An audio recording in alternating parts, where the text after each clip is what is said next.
A long time ago, a customer of mine gave me all these paper buildings. These were from a Dungeons & Dragons set from a very long time ago. Now the box is full of a lot of different varieties of buildings, from churches to old wooden style houses to even brick and stone houses. But of course they're all built really flimsy. For example, you can see this one. It's just nice and easy. The idea was to be able to bend these so that they could be stored and then put back into shape. But really this is not very good if we're using it for war games, because a figure will just collapse the floor if you put it on there. They do look pretty generic and, well, pretty basic. So I've been watching a YouTube channel called Crooked Staff Productions, and he sort of showed me, in a way, through the power of YouTube, how to construct these buildings so that they're nice and solid, and even to make them into different shapes and everything else.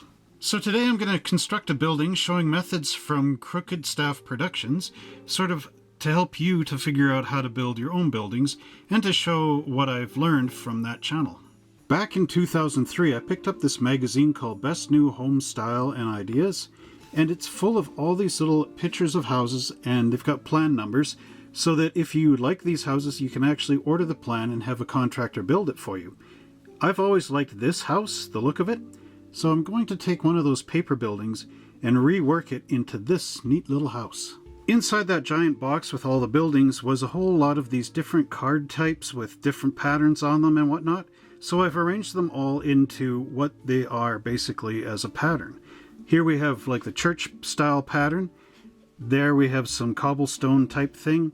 Here's some flagstone, I guess they call this. And then here we have more cobblestone but with windows, a different pattern from that one. And here we have all our houses with the wood construction and whatnot. So I think for the house that I want to build, I want to use these here. And luckily for me, the majority of the pieces in that box are these flagstones. So that's going to be really good. I even have a full bag of bits for it as well. I do believe I have found some parts that will best work well for this house. All I need to do is cut these apart because these are still assembled as that box shape. However, you can sort of see if we take and cut along that edge that we'll miss that upper window, and we can also bring it down from the center here off onto the opposite roof edge. And all this should work out pretty well to duplicate this kind of house here. The first piece that I want to cut out is this one with the roof angle into it. This, of course, is going to be the little protrusion part of that house that sticks out. However, we do have these tabs here. Now these are your glue tabs, which would fold over on your paper house, but we're going to use foam core board on this end. So what we want to do is get rid of those.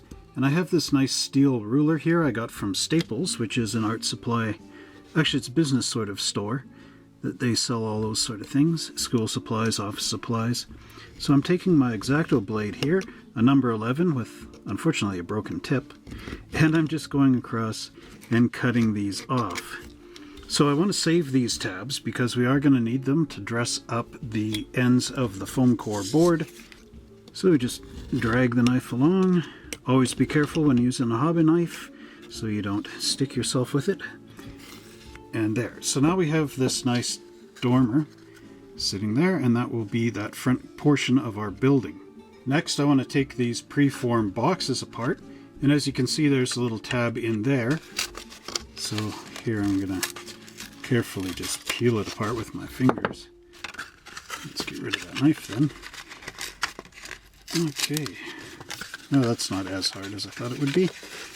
So now I've basically got this opened up into walls. I can even just stop there. But yeah, if I just zoom back a bit, there you can see the whole thing like this. So just to make this simple on myself, I can take my steel ruler here again. Oh, I see this is glued a bit crooked. But take the steel ruler and go down here and just cut this wall section right off. Just like that. And then I'll have to cut this little glue tab off. But basically, I'm going to cut all these wall sections into their individual rectangles. Here's all our paper building walls cut into sections. And as you can see, we have the long walls with the single windows, then the long walls with the dual windows, then the shorter walls here. Two of them have doors. One has a door with a window, the other just has a door. And then the top roof pieces. and our little gabled piece, as well as those two side pieces that were on here and here that we're going to keep just to cover up the whiteboard. Once again, we have our house from the book, and then underneath, that's basically what I think it would end up looking like. So the pieces that I've used here on the bottom is this one with the double window, and this section here is actually going to glue over top of this window here.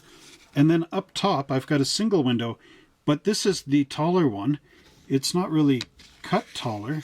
It's just somebody has glued a strip across the back of more of the flagstone, but it will work out because as you can see where our ruler was, it will cut just above that window, just like in the magazine. So I think we're off to a good start. Now one thing we want to do here is we want to get the white foam core board and glue it along any of the edges that have the peak roof portion, because that's what we're going to use on the foam board, is that little bit of 4mm thickness, just to have something to glue the roof onto with a hot glue gun. What we have here is our white foam core board, which I've used a few times. I've got a newspaper here for our glue to go on, and then I've got our Elmer glue stick and the building panels. So we're going to glue all of these onto the foam core board, and where I want to start is with the bottom floor here. And what I will do is use the glue stick over here and just spread that all on the back of our wall section. And then I want to line up this edge with the edge of the white foam core board down below. Alright, so I can put that one down. And then I want to do the tall one on top of that. Now this is going to become one wall section, just like so. And I think I've got it lined up pretty nice back and forth. So now we've got this mounted to our foam core, and we can just let that dry. And then I've just got the little dormer piece here, feeling that edge just to line it up, up, up, up. And we can press this one down here.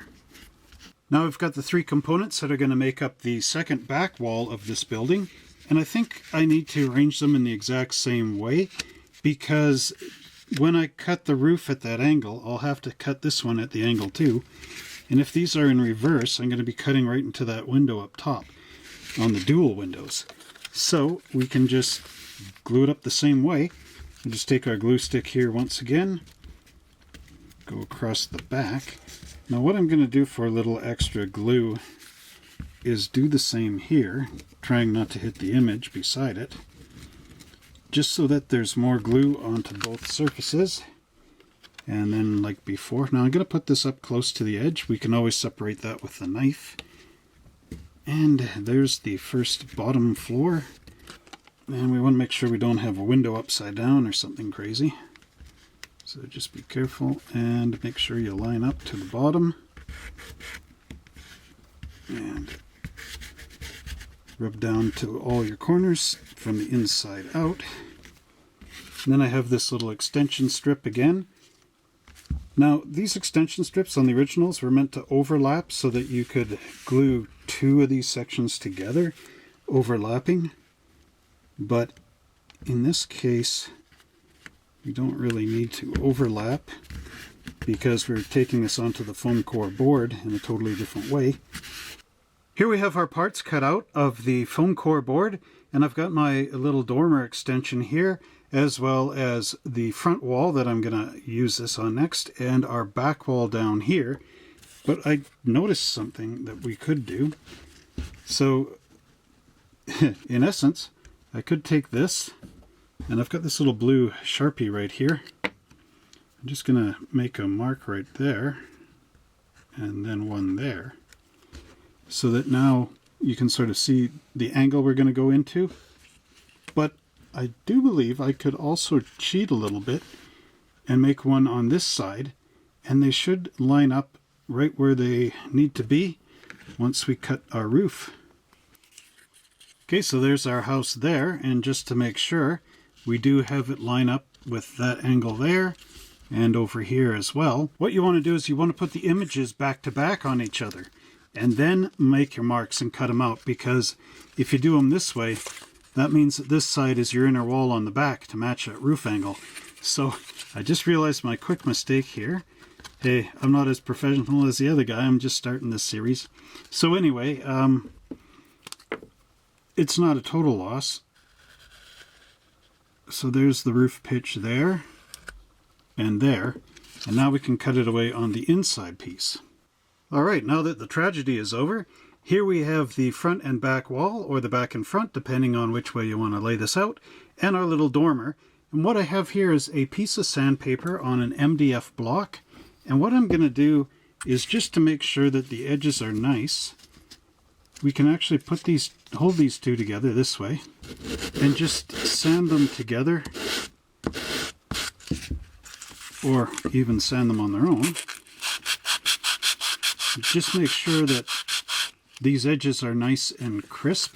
Here's the side walls of our house, and actually I took some of these boxes and cut them apart a little more because they had double windows in them, and there's some with these nice fancy doors and everything else. So what I'm thinking of doing is, oh, I also found this one here too, which is one of these little half sections that's glued to a full length section. So what I'm thinking of doing on the sides of the house is maybe going with this sort of thing and making it a little longer, just like that, and then we get the other wall in here. But this would make a nice long house. If you don't want it quite that long, you could always just use these ones, make it a little shorter in here. But you see, there's tons of possibilities and all kinds of things that you can do for the lengths of these houses. What I have here is cereal box size cardboard, which is just your basic box board. Very simple. And again, we'll use the glue stick on here, and we can glue the walls on just however we want to arrange them. Much like this, I believe. That's what I'm going for. Glue them on here, let the glue dry, and then we can cut it out again using our steel ruler, just like we did with the foam core. I'm going to glue this roof down to our box board, but what I didn't really want here was to glue it this way on the brown, right? Because normally what happens is I'll glue it down on the brown side, and then when you fold the roof and glue it on, you can see the printed part of the cereal box, or in this case a buttered chicken box. So what I'm going to do is I've taken the sandpaper and I've just scuffed this a little bit on here, and that should give the glue enough tooth to get into all the little cracks. And then I can glue our roof tiles up on here, and that should all hold in. And then when I cut it out, it'll be brown on the other side, which looks more like wood, you know, than having the painted bit with the cardboard top on it. Another thing I like to do with my houses is to make an actual bottom for them. And this is actually, I find, quite a crucial step, because it'll keep everything in alignment and allow you to know where each wall section will end. So what I do for that is I take, like our building front here, for example, and I will measure it with my ruler. So this looks to be about 4 inches. So I'd mark that onto this piece of cardboard here, onto the bottom. 4 inches, so basically about here somewhere. Whoa, about there. And then I'm going to find out the length of the building from the side walls, and from that same corner, take and measure in however long this is. So in this case, this is 5 inches. So this house is 4 by 5, which is almost square, but not quite. So then I would take and mark it over here, and then I can use my square, cut along there, and cut along there, and then I'll have a nice bottom here. And then what I can do is, when I get the hot glue gun going, oh yeah, and remember you've got this piece as well. So just maybe back it off a little bit, but figure out where that piece goes, and then notch it. And then with the hot glue gun, I can figure out, or glue that right to the edge and align it while it's still drying. And then I'm building the bottom on first. Then I can glue the sides in here, like so, and be able to move this a little bit to align it all up nice. So I'm going to glue on the front and the back first, and then the sides, and then I can align it all in there. Here's all our house pieces after I've got them all ready to go. And I have noticed a few errors, but this always happens when you're starting a brand new journey on an undiscovered path and you're trying to deal with stuff that, of course, is not just a straight cutout and away we go. This, of course, needed a lot of experimentation. Now, one thing, I cut out the base platform, which is to the right shape. It will actually have this wall on there, as well as the wall in behind it, and be okay.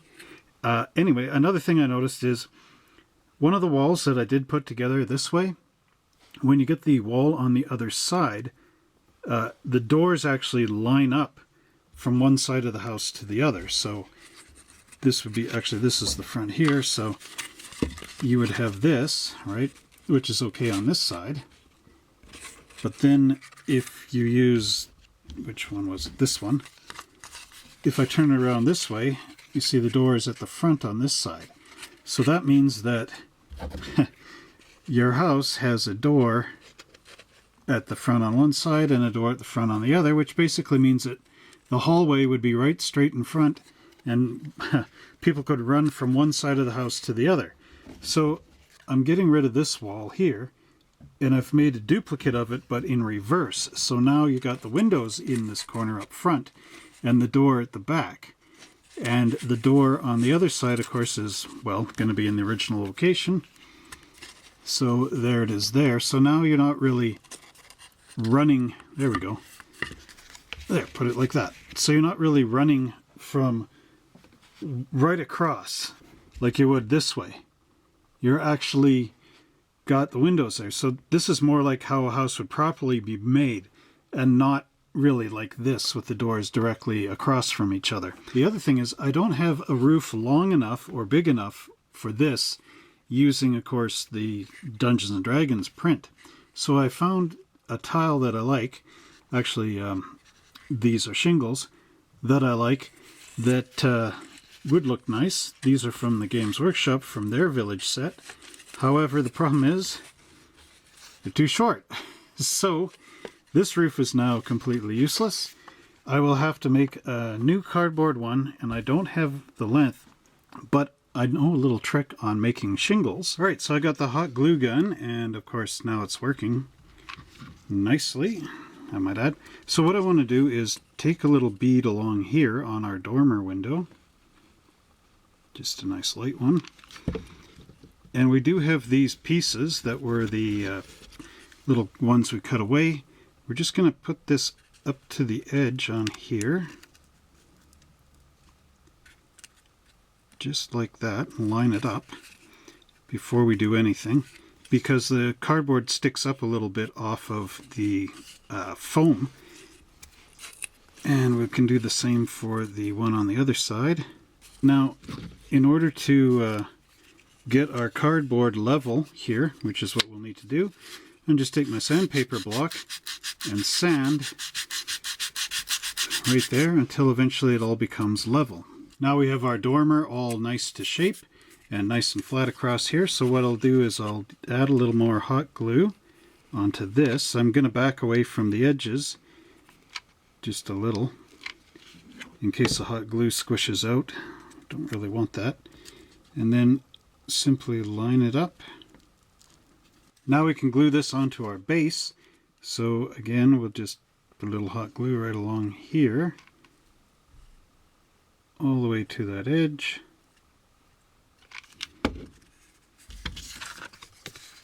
And then we can line this up to that edge and push down on her so that it's nice and level, and pull off any of the squish out. So now we got that cemented to our base. We can do the same for the back. Now we have our house with the two ends added onto it, this of course being our front end. So now we just need to put the sides in. So one thing you need to note is this extension piece, you do not want to get glue on there, because you need to glue onto the white foam edges. So just a bit of glue along there. Make sure you don't have this image upside down. We'll just align that to the edge and the bottom. Hold it in place, get rid of any of the squish. You see the front is like, whoops, warped in. So that's easily fixed by just bending, putting some glue on there and then bend this part of the wall out. Watch your fingers. A little bit of the glue across here. Okay, then align this right to shape. So now the house should be sitting down pretty flat. Now, next thing, I like to put a little bit just at an angle here, like you do with a caulking gun, just along this edge. And then we can align the wall to the floor, and watch, that is really hot. Okay, and then we can just get rid of the things as they're starting to cool down. So after I glued the sidewalls in, I noticed they were starting to bend in like this, and I think it's because the cardboard was still a little bit wet from the glue stick.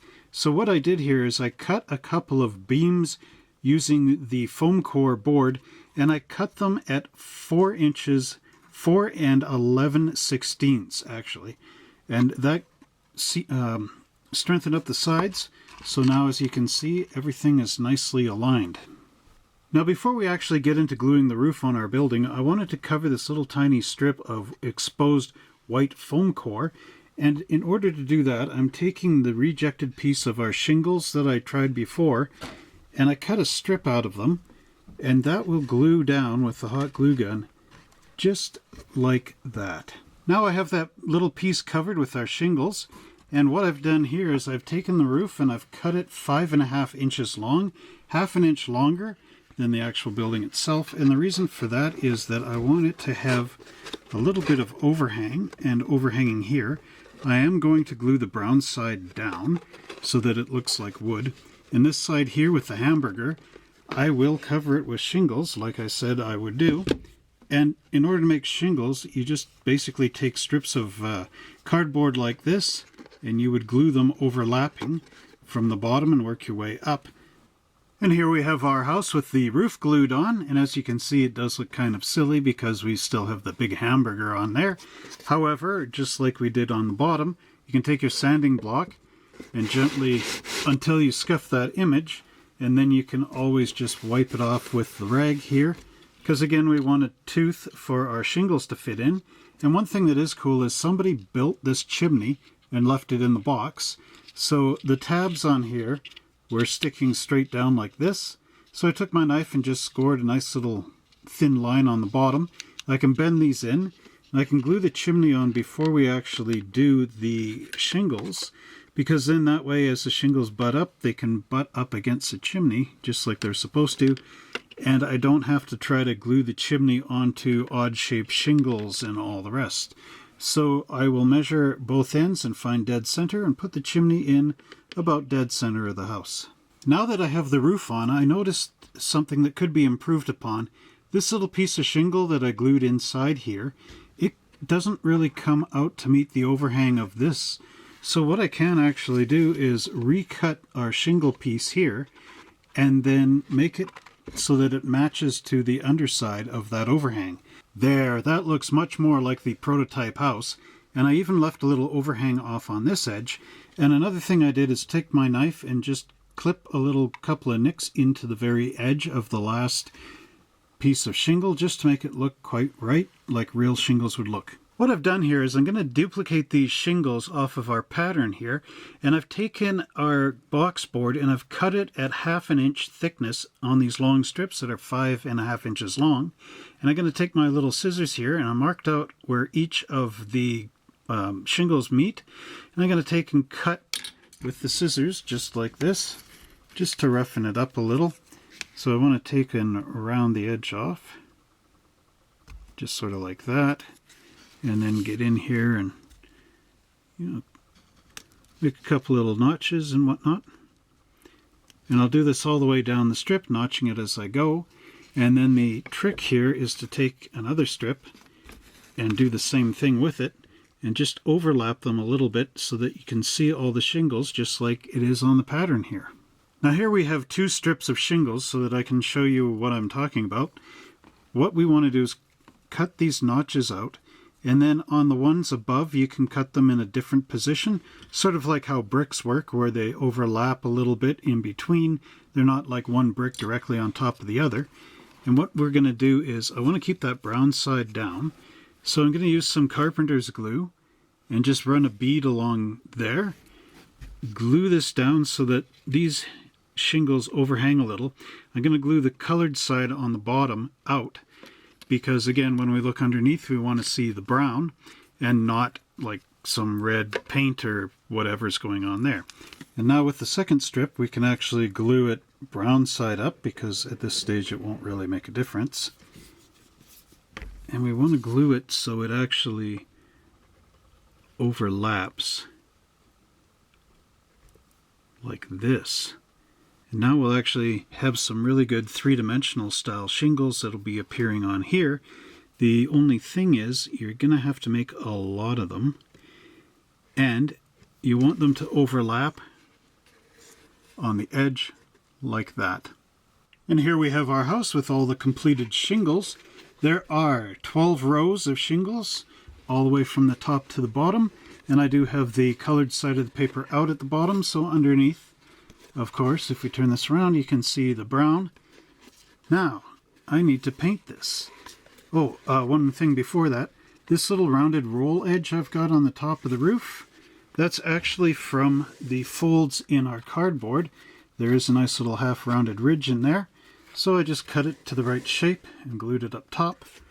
Anyway, getting back to painting this, I am going to use a base coat of Rhinox hide, a shade of Agrath Earthshade, followed by the first layer of Doombowl Brown, and then final will be Tuscarora Fur. And I do believe this will give it sort of a nice red kind of look, much like the little piece I used underneath here from the Games Workshop old printed paper stuff. Here's our house after painting the roof, and as you can see, the shingles look quite nice. Pretty realistic, a lot better than the ones that were actually supplied with these little houses. Again, got the nice wall, the little alcove or protrusion sitting out here. Again, the door, the front door.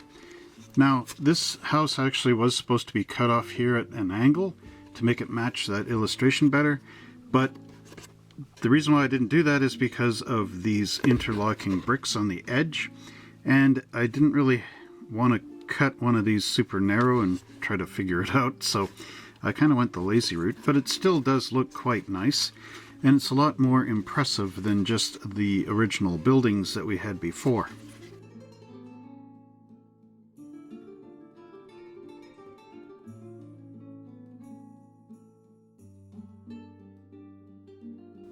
Well, I hope you enjoyed that great video and that you have good success in building your own little styrofoam and foam core board house. And if you like these videos, don't forget to like, subscribe, and share this channel with all your friends and family. Pound that notification bell so that every time I make a new video, you're the first one to see it. And until next time, everyone, happy wargaming and adventuring.